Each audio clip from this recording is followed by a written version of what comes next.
Assalamualaikum warahmatullahi wabarakatuh. Perkenalkan, nama saya Isma Siti Soleha. Saya mahasiswi dari Pengembangan Masyarakat Islam kelas 2B, Fakultas Dakwah dan Komunikasi UIN Sunan Gunung Jati, Bandung.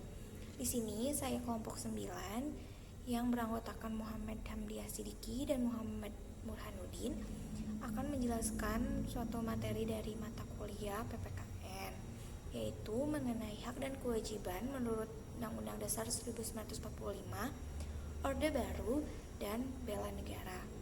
Baik, yang pertama saya akan menjelaskan hak dan kewajiban. Hak adalah suatu yang telah dimiliki mutlak oleh seseorang yang telah diberikan sejak lahir. Sedangkan kewajiban adalah suatu yang harus dilaksanakan dengan penuh tanggung jawab.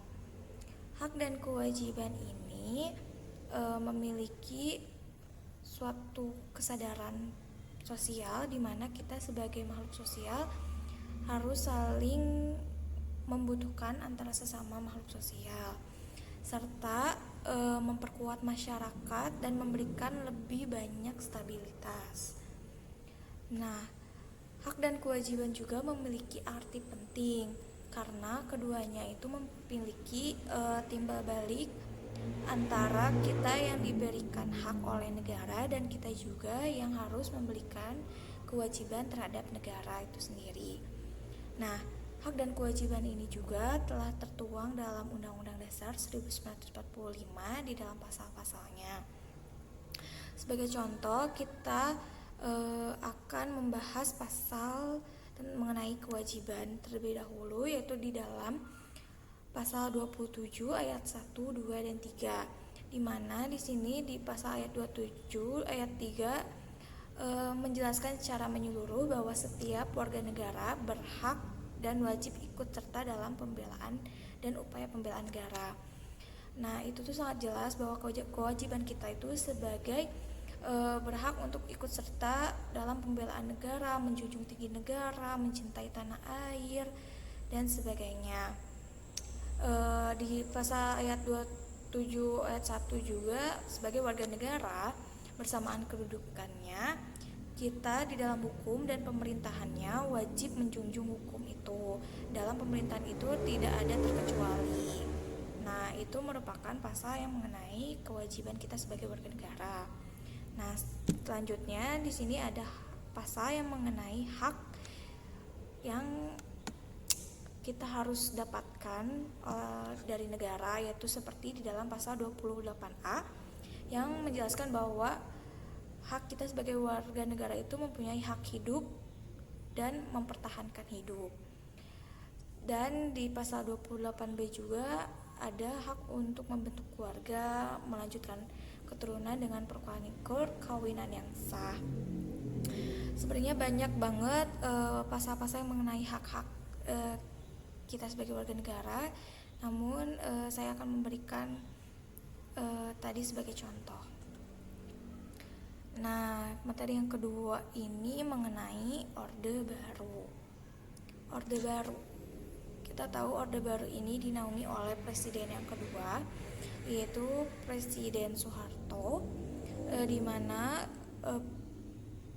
Presiden Soeharto ini menjabat pada tahun 1987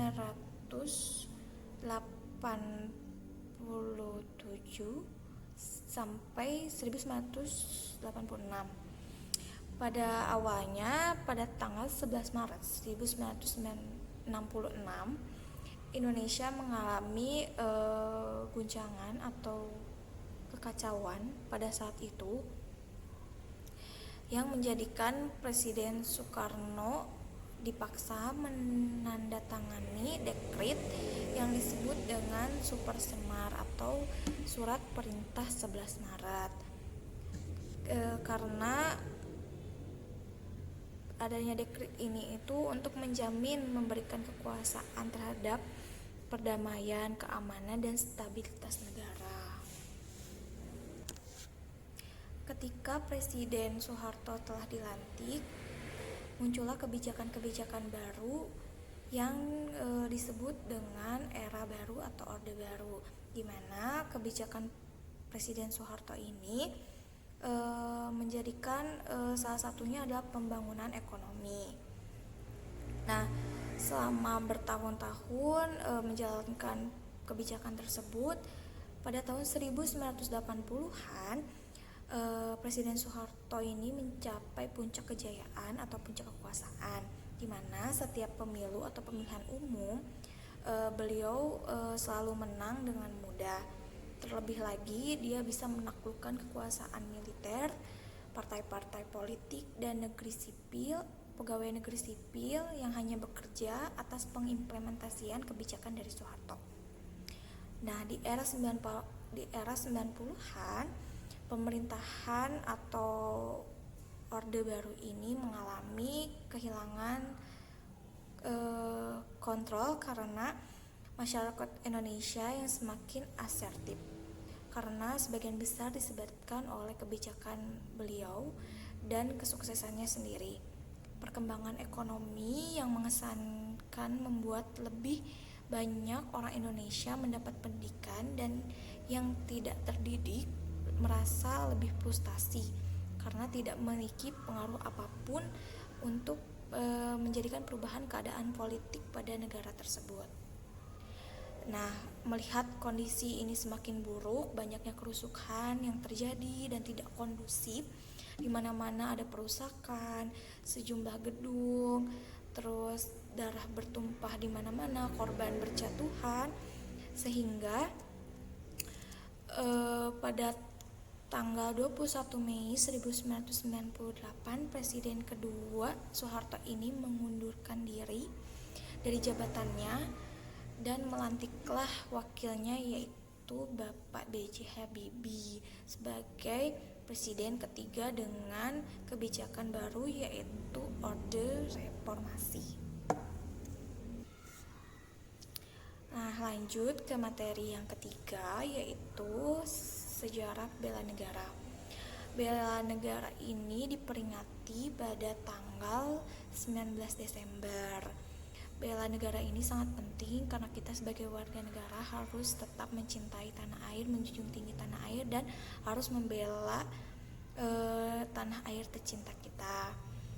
Bela negara ini itu tertuang dalam Undang-Undang Dasar 1945, yaitu pada ayat 3 di pasal 27, yang menyatakan bahwa setiap warga negara berhak dan wajib ikut serta dalam upaya pembelaan negara. Dan di dalam pasal 30 ayat 1 juga mengamanatkan bahwa setiap warga negara berhak dan wajib ikut dalam usaha pertahanan dan keamanan negara. Nah, selain itu juga bela negara terdapat dalam Undang-Undang Nomor 3 Tahun 2002 yang berbunyi setiap warga negara berhak dan wajib ikut serta dalam upaya bela negara yang mewujudkan dalam penyelenggaraan pertahanan negara. Nah, kita sebagai warga negara banyak sekali rasa untuk upaya-upaya pembelaan negara. Seperti salah satunya yaitu gerakan nasional seperti upacara, peringatan-peringatan hari besar lainnya. Dan bela negara juga merupakan sikap atau perilaku warga negara yang baik yang mencintai akan tanah airnya, yaitu negara Republik Indonesia yang menjunjung dasar Pancasila dan Undang-Undang Dasar di dalamnya. Dan untuk mempertahankan kelangsungan hidup berbangsa dan bernegara, kita semuanya sebagai warga negara harus bersatu dalam kesatuan untuk harus membela upaya negara kita semakin maju, berkembang, dan damai.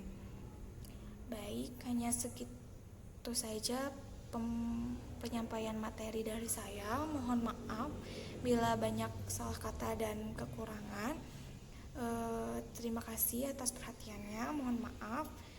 Wassalamualaikum warahmatullahi wabarakatuh.